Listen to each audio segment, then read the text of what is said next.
at 4 o'clock and say, there's a very important banquet tonight at 6 o'clock. You must be there. Welcome, my name is Benjamin Faust. I'm an instructor of economics at Tarrant County College South Campus. I've taught at TCC for 3 years now, but before TCC I had no teaching experience. Well, no U.S. teaching experience, that is. I taught for 4 years in the People's Republic of China. I knew I was speaking at Hap Lyda Forum Magnum, and I happened to be visiting some friends of mine that also taught with me the same time in China. I ended up interviewing them, and so I thought for this presentation I'd give you a series of vignettes of both myself speaking and also me in conversation with my friends, Jay and Vikki Beamon, as we talk about our experiences teaching in China together. Jay and Vikki have 13 years each of China teaching experience. I have 4, so at this table we have combined 30 years of experience, which I think is pretty cool. Vikki, you taught before you even went to China. I did. So I got my degree in elementary education. I taught kindergarten and 2nd grade before going to China. And we taught college in China when we came back. I taught a little bit of adult education in ESL and also taught more primary school. But in China you taught primarily post-secondary? Yes. The years when my children were small, I was homeschooling and teaching little kids like an hour a week, just basic English, but the rest of the time teaching college-age students. Awesome, cool. And Jay, your first teaching experience was your first day in China. I think so, yeah. And you were not an education major, computer science? Not at all, yeah, I studied computer science in college. Okay. You know, I was really grateful for my wife, having her as an experience and being able to draw from that. It helped a lot, incredible. Once I got my feet wet, I ended up putting a lot of my own aspects into the classroom and just really loved it, honestly. We were teaching oral English primarily, and it was pretty difficult to get the students to talk because they're very used to just lecture, and it's their job to sit quietly and take notes. Yeah. And so when I'm asking them questions and trying to get them to work in groups and respond, that was all new to them. Very countercultural. Mm-hmm. In the Occident, we tend to view our professors or teachers kind of as equals, but more like coordinators of our learning. This is not the case in China. In China, the professor is elevated to a degree and is the fount of knowledge from which spews forth everything that the students are required to know. By way of illustration, the Chinese instructor is way above everybody else, and the knowledge flows down from the teacher to the students. While in the West, it's more like this. See the difference? And your first year there was 2002? Yes. And you were in Western China? Central China, Changsha? Yeah. You're in Changsha, okay. How is Changsha different than Zhejiang province in the East? Changsha has a little bit more of the old guard communist regime. There's not too much of that still today, but if you're going to find places that have still that old Maoist, he's originally from Hunan province, I think, and so they actually have tourist destinations where you can see his hometown, just like we would go to see Washington, D.C. or something like that, Thomas Jefferson's house. So now, Hunan is very modernized, Changsha is very modernized, but Zhejiang is still, I would say, much more affluent of an area. It's on the seaboard, eastern seaboard, traditional port areas, and so most of the westernization first hit the eastern seaboard as well, which includes Zhejiang province. I thought there was a difference in our students, That is primarily true. because most of the students in Changsha got there only on merit. Mm-hmm. Like their families were poor farmer families, and they are the best in their village, and so they were able to go to college. And in Zhejiang, it was standard people. Like some of them bought their way into college because their families have enough money they can purchase that right. The Gaokao system in China, the national entrance examination. It's not specific to the Communist Party. China has such examinations going back into their history. But it's a high-stakes exam towards the end of your senior year, and it kind of determines your future. Let's suppose this student here got a really good score. Using examples we're familiar with from the United States, the student may have a choice to go to various tiers of universities. And let's assume the student did very well, and so they can, in fact, go to Harvard or any of the other colleges listed. The problem is, in China, in order to go to the best school, depending on your score, you may not be able to choose your major. Suppose this student here, she wants to study foreign language, but if she goes to Harvard, she's told, well, we need agricultural chemistry majors. And so if you want to come to Harvard, you have to study agricultural chemistry. SMU says, well, you're going to have to study computer science. The only way the student may be able to study what she wants, foreign language, is to go to TCC, where she has more pull because her score is higher. Most of the time, the students feel pressure to go to the highest prestige school. Most of your married life actually has been in China as compared to the US. Right. And you had 4 children, and so some of them were here in the U.S. Just the oldest was born in the U.S. before we went back for our second stint, which was in 2008. Okay, and then all the other, your 3 boys then are all born in China. All born in China. Yep. Okay, and I remember I have a story about you, Jay. You may not remember this. I'm sure you do actually. Your youngest, we needed to get his passport adjusted, and I went with you to Shanghai to the consulate. We got all the way there, and some document they said you didn't need, you did need. Yeah. I had to go back, and you were just very chill about it. You're like, oh, well, that didn't work out. And that attitude, is that a good attitude to have when working in China? Absolutely, yeah. Needed. We've been pretty laid back, I guess, as far as our personality. But whereas we tend to be much more in the United States, our culture likes to plan ahead. People, especially professionals, you might need to book things for months in advance in order to make appointments with people. That situation really doesn't exist in China, not at all. Very much is kind of fly by the seat of your pants. Things can happen when they happen, and you can expect interruptions, which can, of course, really frustrate Westerners. But I don't know, we kind of went with it for most of the time. It didn't bother us. That's how we were able to stay in China 13 years. Just be very adaptable, because you would get calls at 4 o'clock and say, there's a very important banquet tonight at 6 o'clock. You must be there and look nice and come. So there's no wiggle room. You just need to adapt. I was joking with a couple of my colleagues, because I think a couple other professors kind of forgot when spring break was, because we're all online. It's confusing. But I had a master schedule to go to check where we were supposed to be. Why don't you talk about when you knew your breaks were in China? Did you have an academic calendar to refer to at the beginning of the semester? For the most part, especially in Jinhua, right? We had a calendar that they would plan ahead. I think the academic calendar doesn't get settled until right before the fall. And things do change. They still might be making adjustments during the fall semester for certain portions of what they're going to be doing in the spring. And a lot of the thing also was they didn't think to translate that to English or provide it to the foreign teachers.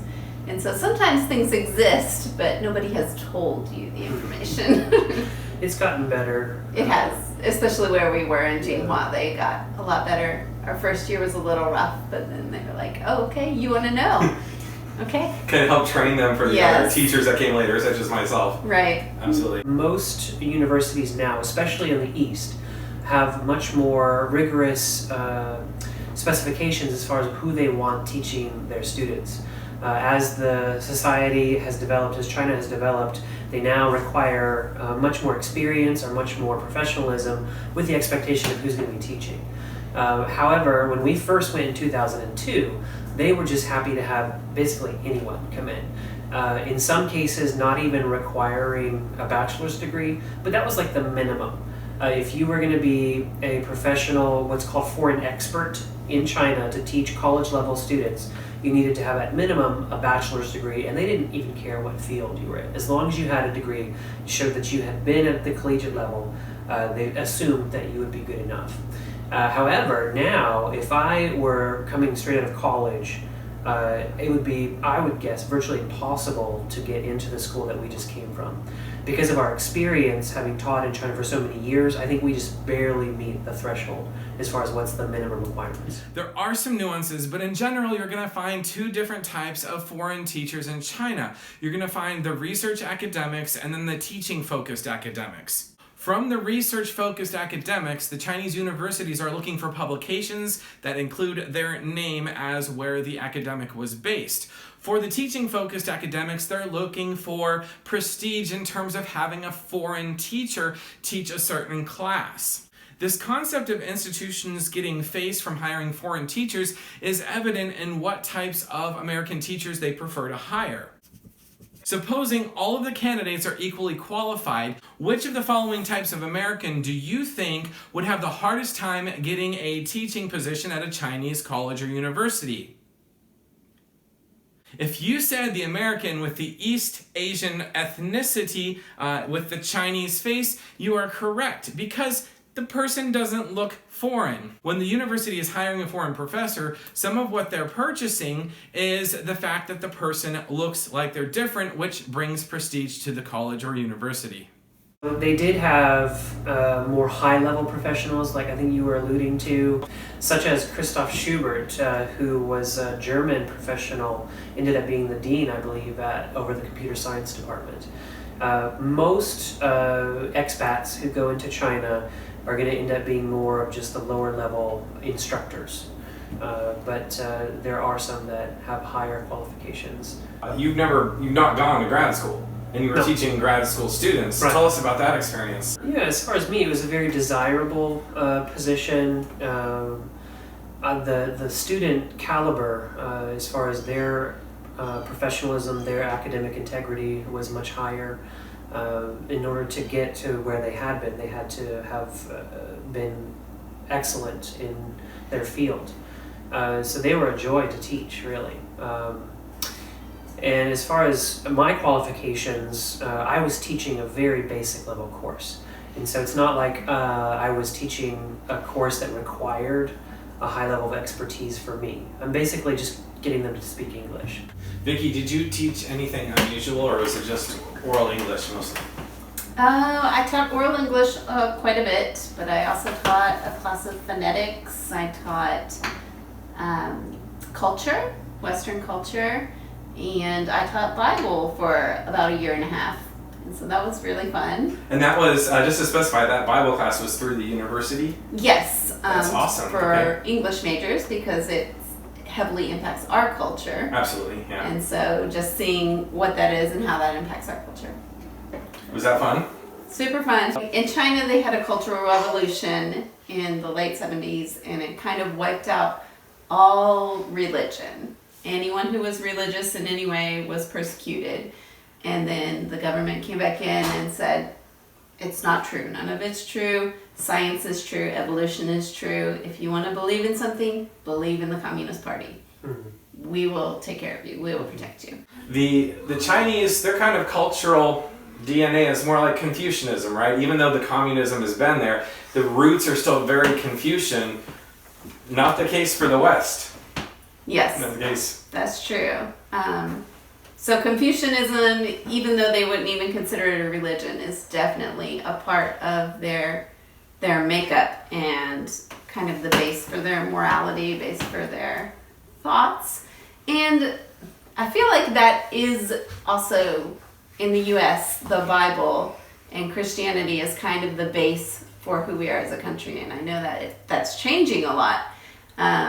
But we still have that in our culture.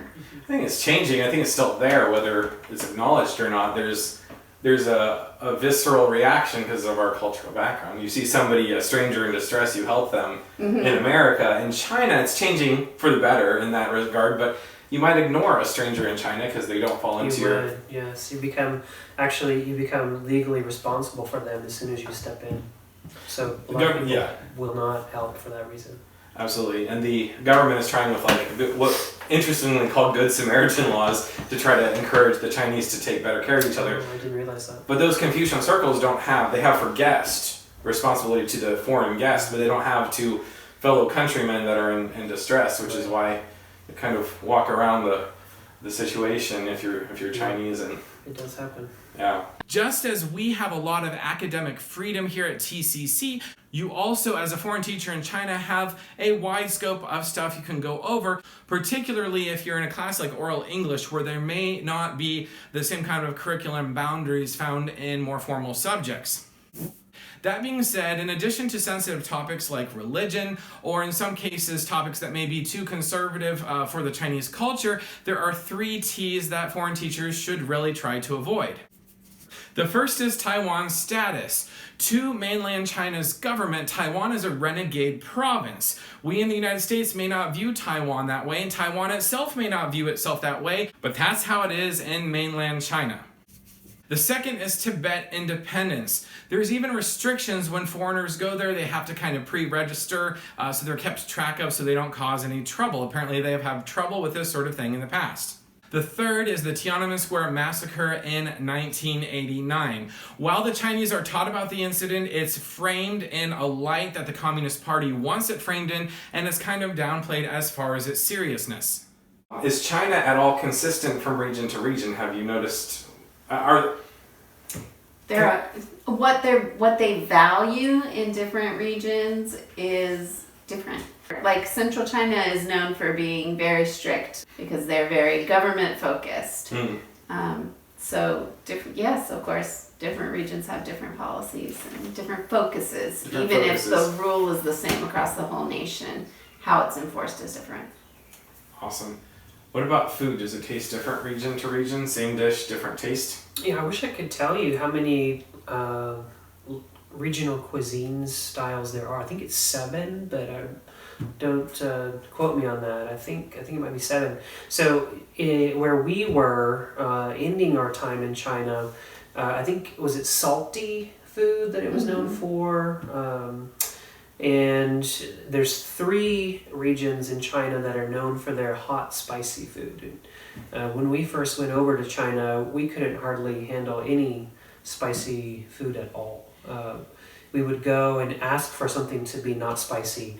And because they had been cooking in the same wok the whole time with spices, like inevitably, your tongue's going to be burning no matter what, even if you say, please don't put pepper in that.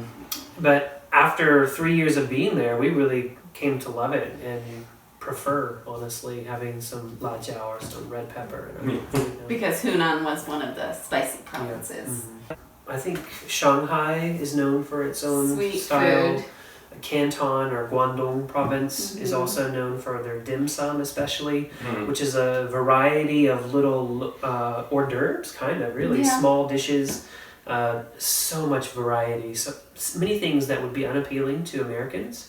But honestly, one who likes variety myself, really appreciate that, and some tasty treats. Would you say American regional foods are more, there's more of a difference region to region in America or in China? Which one has more variety? Definitely China.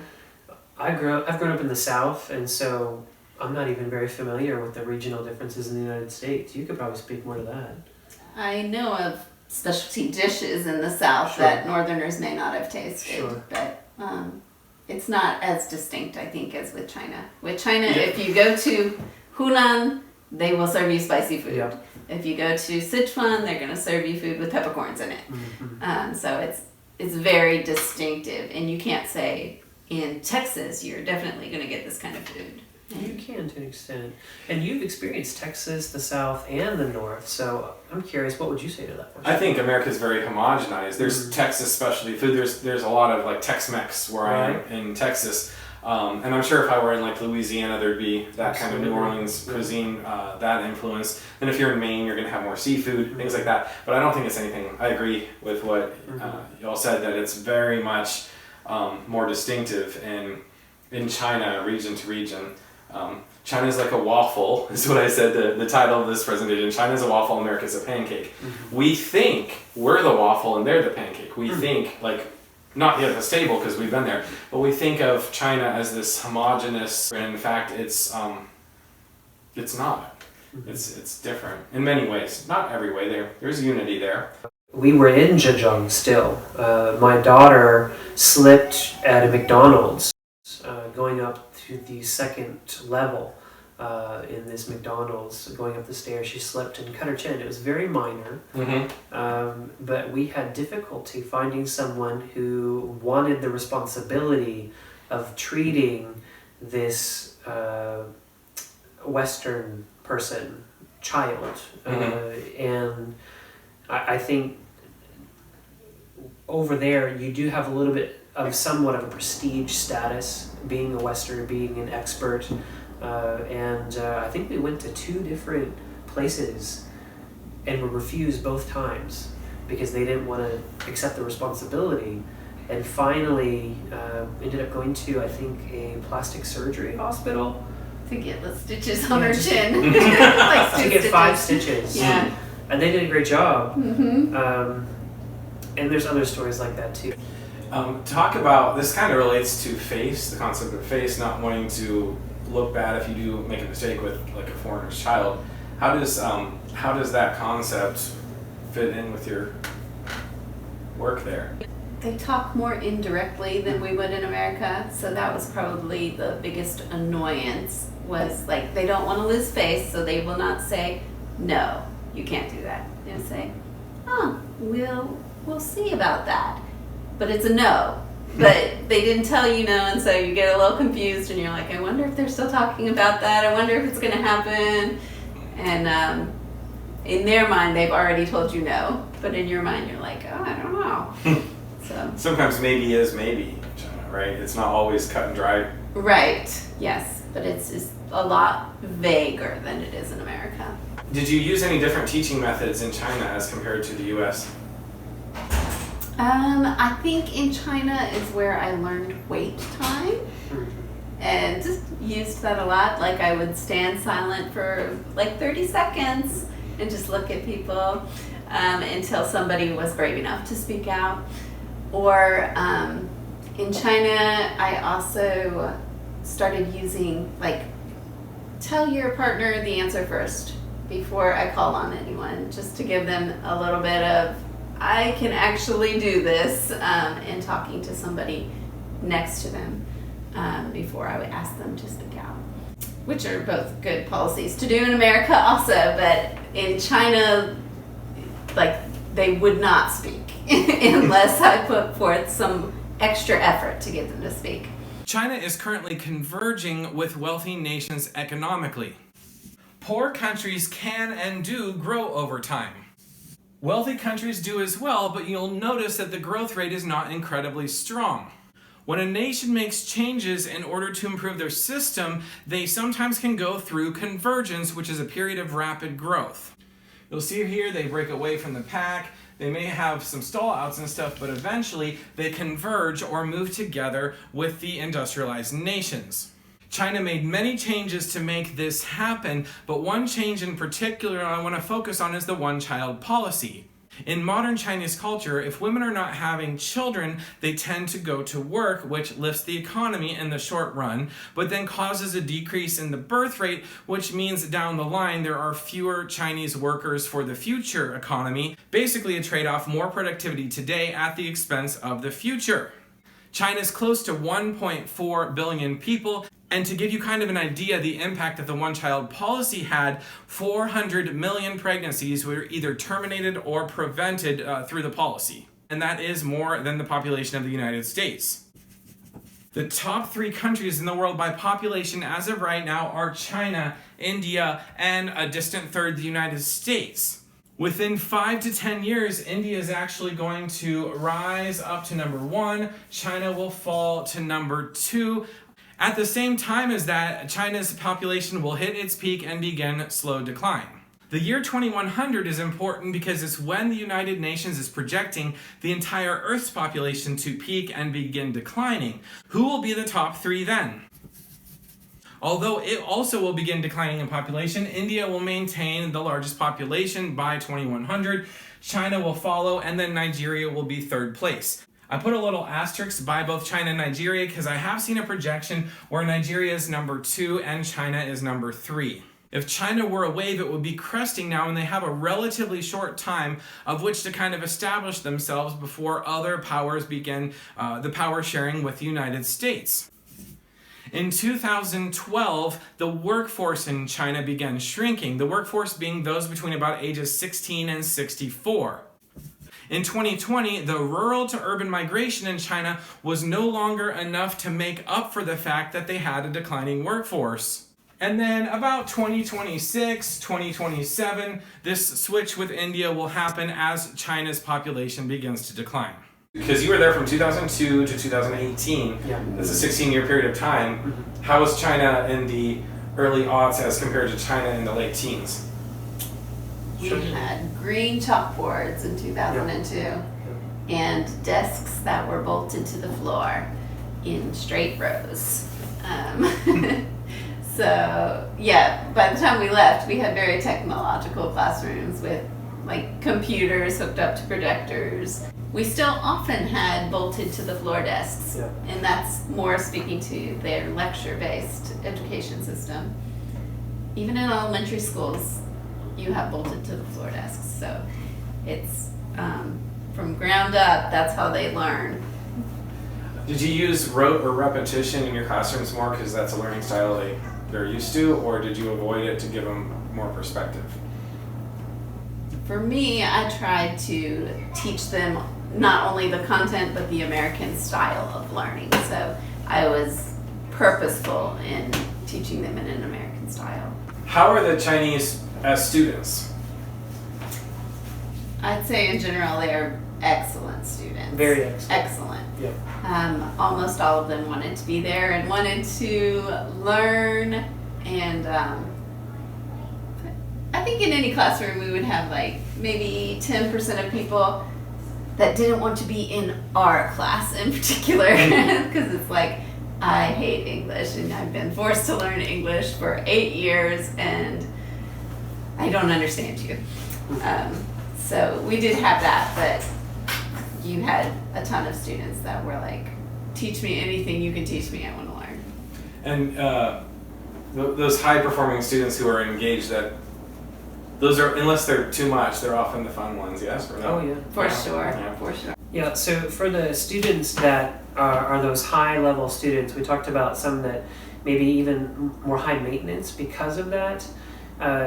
Those are still, if you're able to create an atmosphere in your classroom that is high-performing, those students are going to be your best students because they want to succeed, and if they see that you're going to be able to take them to where they want to go, they're going to love that, and those will be the ones that you really enjoy teaching. My greatest success in my China teaching is my establishment of myself as a teaching professional. It's what I ended up back in the field. It's what I'm doing today. It's what I love doing. And so that's my greatest success. My biggest failure in China, in teaching in China, I had a semester and I had kids. I was working for at Zhejiang Normal University. I was working for China, the China Africa International Business College, part of that university, and I had the same kids for multiple classes. I had them for English. I had them for English writing, oral English, business English, and in business English, I had created an activity. Or a system where they were split into companies and they were given an American product. Tide Pods was one of the products. The lemonade sticks where you put it in a bottled water to make it into another drink was one of them. And there were a few other products. And I would meet with each group during that class, and the rest of the class was supposed to be using the textbook provided for the course themselves, kind of go through the material, and then we would have testing over the material. And the students were terribly unhappy with it, and I felt so bad because I didn't find out until after the course was over, because they had complained, not to me, they had complained to the school, and then the school was like, what did you do? And I said, actually, it's in what I turned in beforehand in order to kind of, to let them know what I was going to do. And they were like, oh, okay, so the China Africa International Business College didn't like tell you no, so you're fine. And they offered to hire me back. It wasn't a big deal. But I felt terrible. And that's Chinese culture. I didn't pick up on the cues or whatever, that they were terribly unhappy. And so it also was a very, very Western way to handle that. You do your own project there. I'll meet with each group. You're kind of responsible for that. It didn't flow with what they were doing. And so That's probably my biggest disappointment, and I love those kids. That I had the 13 of them. I only had 13. It was an unusually small school or a small classroom size. But that I loved those kids, but I felt so bad they were unhappy in that one class. So we were just on Harding campus to go to Starbucks for your daughter's birthday, right? So we were there and we saw actual private residences like right by the college. And that reminded us of living on campus, which is kind of unusual here in the States, but it's common in China, right? How'd you feel about living on campus, good and bad? I think for the most part, we loved it. It helped create a community atmosphere that you were a part of that school, and you were close to the students. They could come over, you could go see them really easily. And also it created a community atmosphere with the foreign teachers, which was amazing. Just that we were all living in the same building, and so it's like dorm rooms for old people. So you can just hang out, and it's really easy just to go knock on their door and be like, hey, what do you want to do? You want to go to lunch? Unless you have a high level of income, it is more difficult to secure housing in China that Westerners would want to live in. And China, for the most part, is very safe. Even I would say safer than it is to live in the United States.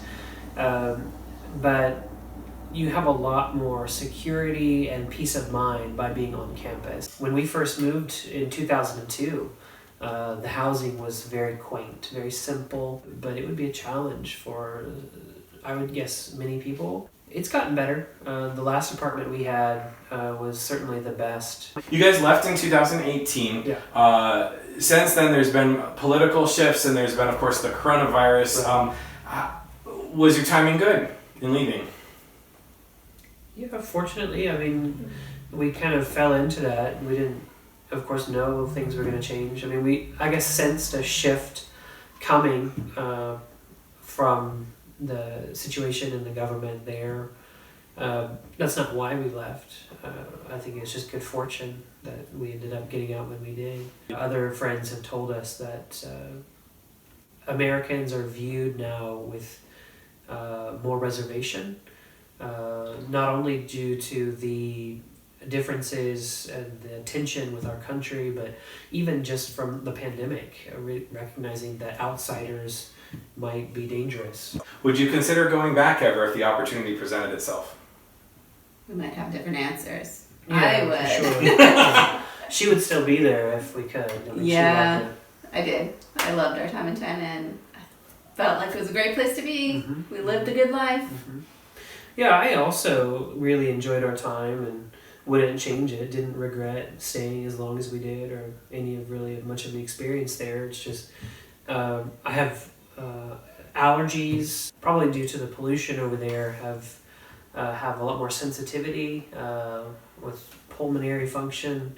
Was diagnosed as pre-asthmatic before we left China by the doctors over there, and was genuinely concerned for my health. The pollution over there can be quite extreme. So for that reason, I think it would be difficult for me to consider going back. But if it wasn't for that, I mean, we loved it. Chinese demographics are a bit upside down. You got fewer kids, more, you have the upside down pyramid. You have 1 child, 2 parents, 4 grandparents. What's your perception of how that's impacting Chinese culture and life? Well, I think a lot of people have heard about the little emperors, that situation exists.